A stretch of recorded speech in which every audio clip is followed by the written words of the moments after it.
Y'all, I'm so pissed at myself. I see my necklace booby, as they call it right here, and I have been filming all these videos with my freaking necklace like that. And y'all are fake friends because no one told me. I wish this was live because you genuinely could have told me that, but how annoying. I don't know why that bugs me so much. I hate when you can see the back of my necklace.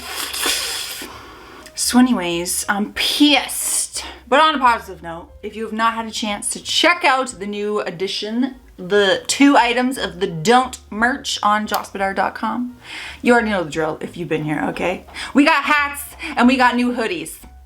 And we have construction. jocebedard.com, pink, white, black, all the options above. Those 2 items are a limited edition. So if you want those 2 specifically, you gotta run your little booty to the site or right here on YouTube, okay? Anyways, for today's video, we got some petty people that chose revenge, you know? When petty meets revenge, it's just never a good mix. But it sure makes for some entertainment. So cheers to that. I'm not gonna take a sip because it's actually almost empty. Actually, there's like 2 drops. I'll take them for you. Drink your water. I'm gonna drink my last 2 drops. That was like 8 drops. An uncle of mine was a serious addict and an all-around a-hole. When I was a kid, it was pretty common for him to steal from my grandparents, including a lot of things they intended to give to me when I was older. A coin collection, things like that. There's a long list of things he did over the course of my life to piss me off, but I'll skip to the petty revenge. I was browsing the local county website and noticed there was a section for active warrants. I wondered if any familiar names were listed, so I browsed it, and to my complete lack of surprise, I saw my uncle's name listed for something minor. Then I saw the Crime Stoppers number at the top of the page. I knew where he was living at the time, and it was anonymous. So what the hell? I called, described him, and told them where he was. They gave me a reference number and told me to call back in 2 weeks. You little snitch. For the sake of being thorough, I called a relative from the other side of the family who, funny enough, was not only a cop, but also in charge of following up on these things. I told him the situation and he said he'd prioritize it. 2 weeks later, I called Crime Stoppers for an update and they said the tip did indeed lead to an arrest and asked which post office I preferred. I was confused, but I named one. They gave me an alias and told me that— An alias? What the fuck did I just say? Told me to give the name to the clerk and there would be a general delivery envelope with $200 cash inside. That part was unexpected, but a sweet bonus for sure. Easiest $200 I ever made. This is brilliant. That'll stop you from stealing from my grandparents ever again. So, I'm at Costco in need of dog food, and it's ridiculously busy for a Monday. Barely any parking spots until I spot one at the end of the lot. I make my way down the aisle and am about to turn into the parking spot when a lady runs over the curb and almost hits me to take the spot. Thankfully, I tapped my brakes in times or she would have taken off my bumper. Some people will go to the ends of the earth for a frickin' parking spot. I look up and she is shaking her head and wagging her finger in a no motion at me. WTF. I was like, okay, I'll just wait for her to back up since I'm obviously turning into the spot. She doesn't. My girlfriend is with me and was pissed that the lady wasn't budging. I gave her my Costco card and just sat in the aisle in a face-off with this lady. She goes inside, gets the dog food, comes back out, and loads up the car. She then pushes the cart into the spot we were waiting for and hops in the car. The look on the woman's face was enough to give me satisfaction for a week. She had to get out and move the cart so she could park once I reversed through the entire aisle. Worth it. That is so worth it, honestly. I feel like this is one that I would genuinely do. I would like to be involved in that one. I would love to be the girlfriend that goes inside and gets the dog food. I really would. That's genius. You win in the end. There's a new truck in my apartment's parking lot, always taking up multiple spots. Always. Weird angles, close to the stairs, all over the place. No assigned parking, unfortunately. There's been months of this. I drive a much smaller car than that, and I'm pretty passive aggressive. I've been waiting for my chance. A few days ago was my shot. You take your shot, baby. I got home late and there were 0 spots open in my lot. Big truck is double parked again, but there's just enough room on their driver's side for me to sneak in there with my little clown car. I carefully pull in, make sure not to touch anything, no damage, no nothing. My passenger side mirror is half an inch from the driver's side door. I giggled to myself all the way back to my apartment and set an alarm and waited. The following morning, that is so much effort. The following morning, I wake up before the alarm to loud door slamming and stomping around. I check out my window and I see the double parking culprit walking around both vehicles, taking pictures, texting someone, taking more pictures. I am shaking with glee.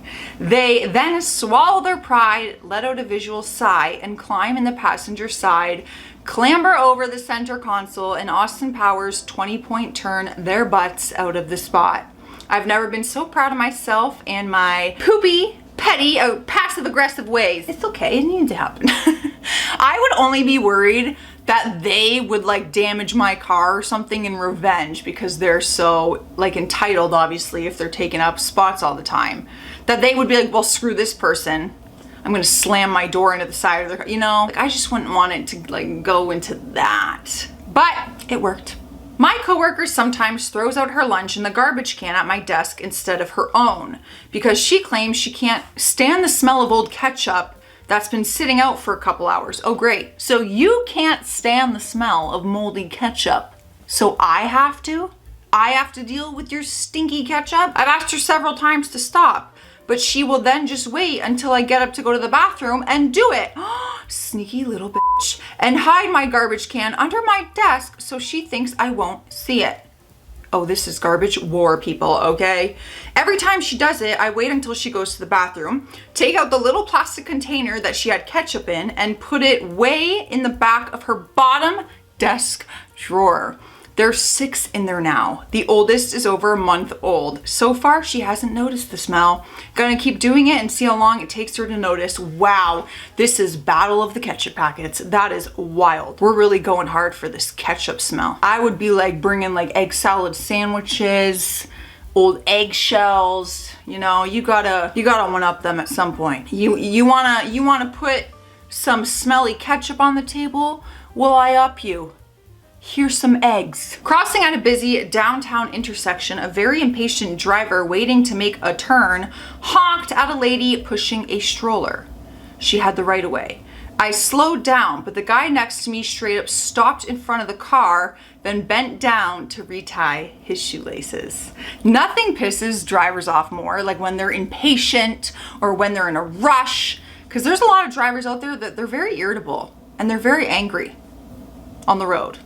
So this would drive them nuts. We were kids staying at the seaside on holiday with our family. My little sister would always make a pretty sandcastle, and the next day it would have been kicked down and she'd cry.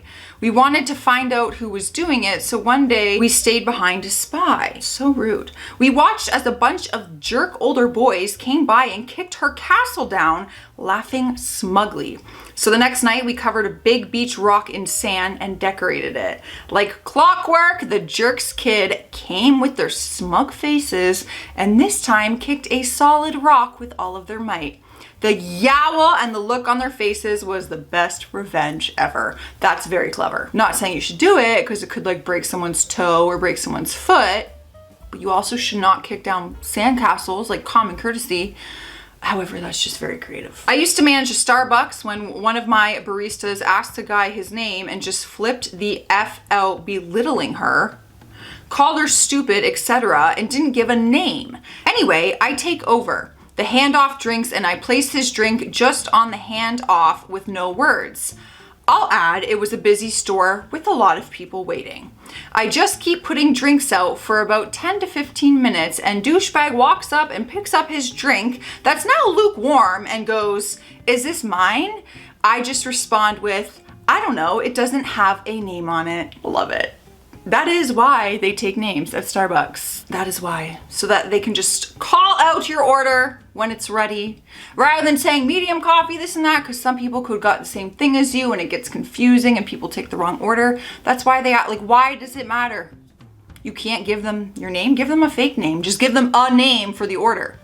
Like, what are you flipping out about? I was dating this girl and thought she was the one, so I gave her the keys to my apartment. I worked late for my job, so I was just happy there was someone in my bed. I came home one night and she was awake. She confessed to using my apartment to cheat on me with seven different people. What, we just felt like being honest this day? So I packed up her stuff. I then lied to her and said I moved to Seattle, but moved to Hawaii instead. 3 months after being in Hawaii, I get a phone call from her. To my surprise, she's called me from the Seattle airport. She flew out there to try and fix things between us. Me. Oh, let's play this. So you're in Seattle? Yeah, weren't you listening? I came here to fix us. Oh, well, that's too bad. What's bad? I'm in Hawaii. Hangs up phone. Phone rings again. How the fuck does a phone ring? I can't roll my tongue. Whoa, that was pretty good. Phone rings again. You lied to me. How does it feel? Dun dun dun. That's pretty epic. That's pretty epic, but I would never assume that like my ex would just show up to a frickin' airport being like, hey, I'm here to fix it. You know? I just wouldn't, I mean, yeah. That's like a scene from a movie. You know? A young guy down the street was constantly speeding through the neighborhood. He gets home from work around the same time every day and always rips it down the street to his driveway. I called the city and had a cop come out and do radar. He got a dangerous driving charge and stopped speeding around here. I feel like when I first read this, I'm like, I'm getting Karen vibes. Like that's my immediate thing. Like you really went and called the city and had a cop come out and do the radar. Like you went out of your way to do that. But I understand if someone's speeding through a neighborhood where there's schools and there's children, and so I get it. Delivered pizzas about a week for my best friend's shop. Warned me about a few customers, but one in particular was always rude to the drivers and never tipped. Lucky for me, I got to deliver his order of a single calzone, maybe $6 or $7 total, and he tried to pay with a $50 bill. All the menus and the website prominently said nothing over a $20 bill for deliveries, and he'd been their customer long enough to know that. But when I told him this, while explaining how I didn't have enough change, he got extremely rude and loud about how it's not his fault and that drivers should always carry enough money on them. So I did what any person in that situation would do and told him not to worry about it and I'd pay for the order. For those few seconds, he thought he'd won a free calzone until I pulled it out and started eating it as I walked back to my car. Like, did you lose your job? Because technically, I don't know here. I love it, but I also think like, I get from customer's perspective, like you don't have change for me, like that's not my problem. But if that's just a policy with that company, then it is what it is. Like they have it on their site, their menus, I don't know what to tell you. But that would be kind of annoying as well as a customer. I'd be like, well, all I have is 50 and I want my pizza slice. Anyways, I'm out of here, you guys. That is some petty revenge. Let me know if you want to see more. Stay classy out there. Stay petty, I guess. Like if you want to be a little, you know, sassy with a little sprinkle of petty sometimes. And that's it. But stay classy still. Always.